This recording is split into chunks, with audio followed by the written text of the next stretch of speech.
Today we're going to measure my base layer legging, which is part of the Right 3/4 travel apparel line that I'm creating. We got first protos in and I'm getting ready to wear test and fit these styles. So the first thing I want to do is make sure everything is measured. We want to make sure that the garment is laying nice and flat on the table when we do measurements, and it is really easy to get around the garment and do everything you need to do while standing. So that is typically how I like to do it. Some other people prefer to sit, but this, to me, I'm just a little bit more mobile and I feel like I can get around everything better.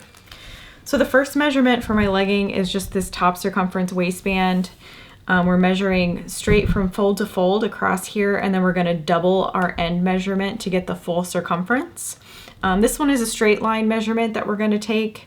The additional measurements from here down, so like for the hip, are actually at 7 inch, and it's a point-to-point measurement.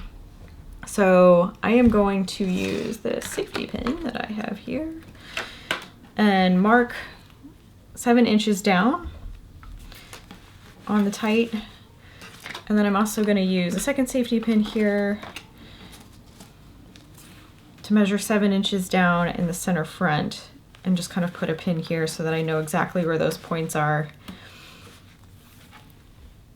So I'm measuring from fold to fold, going from point to point, and instead of walking that tape all the way straight across, I'm pivoting my tape to then hit the 7 inch mark down on the other side. And again, then I'm going to total that circumference by doubling my end number.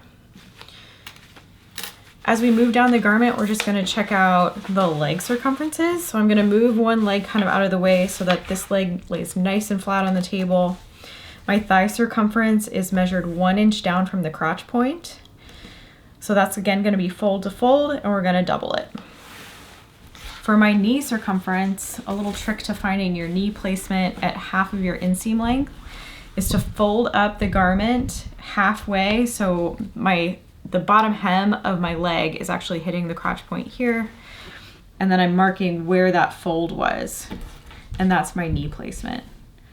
And then again, measuring fold to fold and doubling it. The leg opening circumference is just along the curve here at the bottom opening, and then we're going to double it for our full circumference. And the biggest long length that we want to measure here is our inseam length. So we're going to measure from the sleeve hem all the way up to the center of our crotch point. This style has a flat lock seam in it, so we're actually measuring to the center of this seam even though we can't see it to make sure that we get the full length. And from here we can go ahead and measure details like pockets and if there's anything else that's on the garment that we want to make sure measures correctly. But those are the major measurements that we need to have and that we need to make sure are hitting on spec before we can do anything else. So fitting and wear testing are next.